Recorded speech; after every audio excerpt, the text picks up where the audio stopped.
Mistakes, lawsuits, and bankruptcy. These are the things Tony Roma's is known for, apart from its menu and advertising. The company that succeeded in a stroke of fortune has found itself in a series of misfortunes. Will it make its way out? This is the dark story of Tony Roma's rise and fall. Tony Roma's rose to prominence because of a mistake. Well, not exactly a mistake. The company's founder and namesake, Tony Roma, wanted to join the thriving casual dining industry. Tony had experience with food and drink, as he was the one who took care of it for the Playboy Club. The man wanted to do something similar on a grander scale, so he opened a small restaurant in Miami, Florida in 1972. Initially, Tony's restaurant sold chicken, steaks, burgers, seafood, and its own barbecue sauces. Then his chief, David Smith, took the initiative and decided to spice things up, no pun intended. On the weekend, Smith grilled baby back ribs and served them with Tony Roma's barbecue sauce. From there, the restaurant's story took a different turn. Customers loved the ribs and the sauce, and seeing money to be made from it, Tony added it to the restaurant's menu. Tony Roma's became popular very quickly after the ribs caught the attention of many people. So to bring in more customers, the businessman expanded the menu to include seafood, chicken, sandwiches, and pasta. And if you like to learn about the history of your favorite eateries, be sure to subscribe for more content like this. It wasn't just the food that made Tony Roma stand out. The casual dining restaurant complemented its food with its inventive marketing strategies, which captivated the attention of many. Pity this attention wasn't enough to keep the restaurant from one of its most trying periods, but let's save that for later. The chain knew how to leave a lasting impression with its catchy jingles and delectable menu items. Customers just couldn't resist, and it paid off. The company saw an increase in fortune from 1976 to 1979 when it expanded into new cities and continents. This improvement in the company's fortune wasn't only because of food and jingles. There was a man involved. Clint Murchison Jr., the owner of the NFL football team Dallas Cowboys, visited the eatery in 1976. He then chose to buy the bulk of it because he loved the restaurant's signature dish so much. Maybe food is the major reason for the chain's success after all. Subsequently, Roma and Murchison founded the jointly owned Roma Corporation. Why did they do that? The two men had an ambitious goal. It wanted to sell local franchises across the United States on the one hand. On the other hand, it also wanted to have an international presence. To give life to their ambition, the pair launched their first international location in Tokyo in 1979. All eyes were on Tony Roma's now, and people wanted what the restaurant had in its store besides food supplies. The company showed them what it had. While it isn't on the level of McDonald's and the like, the business will have 100 locations across 6 nations by 2020. It had units in South America, Asia, Europe, the Middle East, and Australia. Tony Roma's majority ownership was passed down to Murchison's kids when he sold his shares in the company to them in 1984, as Murchison's children became the new owners. Also, Kenneth Reimer, a Murchison business associate, became the new CEO. Roma's was struggling when Reimer arrived at the helm. He decided to relocate the corporate office to Dallas. Tony Roma might not have been happy with the choice, and the theory is that he sold the remaining control he had in the company to the Murchison family due to this decision. While Reimer tried his best to steady the company, Clint Murchison Jr. filed for bankruptcy in 1985. The wealthy businessman would eventually sell his team, the Dallas Cowboys, for $60 million.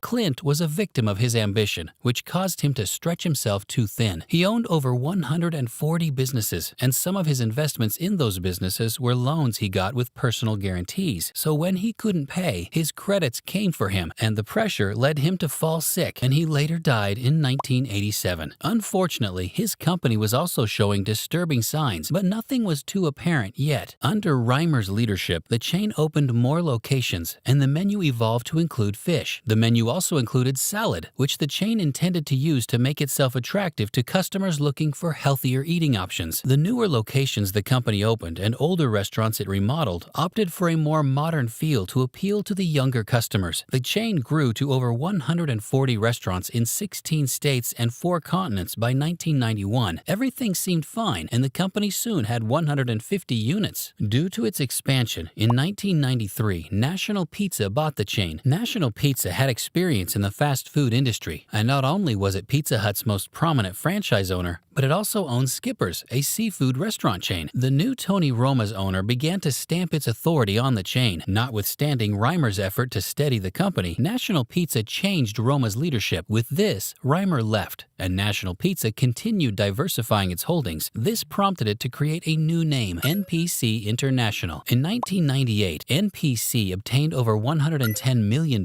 from Sentinel Capital Partners to recapitalize Roma's. After that, things started to get complicated. Frank Steed became the new CEO and president of Roma Corp. Steed's appointment wasn't the only shakeup the business faced. David Grail became the company's head of menu development. Steed signed agreements to open 60 Tony Romas across South America, Europe, and the Middle East. While this was good news, it masked the chain's deeper problem. The company began to go through a difficult period. There was a decline in sales and legal troubles loomed. Customers' changing preferences significantly contributed to Roma Corp's financial problems. As more people started putting healthier lifestyles first, there was a decline in the demand for junk food. The company's inclusion of salad didn't make customers see it as a healthy joint. It was also difficult for the company to recover due to growing interest in alternative dining options like Panera Bread. Roma Corp filed for bankruptcy in 2005 because of its debts. The financial crisis of 2008 made matters even worse. As if it wasn't going through enough, the chain's legal issues added to its troubles. In 2015, a former franchisee filed a lawsuit against the company. The franchise owner accused the chain of violating the terms of the contract by neglecting to offer adequate marketing and support. The chain had to pay an undisclosed sum to settle the lawsuit outside of court. The chain appears to be putting a lot of effort into recovering. In 2015, it came up with the innovative TR Fire Grill and Lounge concept in Orlando in 2015. The concept served American food and modern cocktails. In 2016, the company hired Bradley Scher as its new CEO. Scher had a strong background in managing closed restaurants, which could be useful in the effort to revitalize the chain. He changed the menu to include more nutritious options. His attempts to keep Roma Corp from going bankrupt, however, were unsuccessful. Roma Corp appeared to take no breaks from the chaos. A few investors alleged in 2017 that the business had falsely portrayed its financial stability. They then filed a lawsuit. Still, the chain stands. In 2020, TRG Concessions, a leading food and beverage vendor, purchased the company. This acquisition gave the business a supportive atmosphere that allowed for the infusion of new ideas and knowledge. Tony Roma began to collaborate with other top players in the sector. For example, it has partnered with Beyond Meat to improve the plant-based options on its menu. The company is now eager to realign its values in order to meet demands on a national and worldwide scale. To reach a wider audience, it will also try novel ideas like food trucks. Tony Roma's is ready to take back the top spot among stakeholders in the food industry after experiencing a significant decline. Do you think it will be successful, or will it decline even more? Let us know in the comments. And don't forget to leave a like and subscribe to support our channel.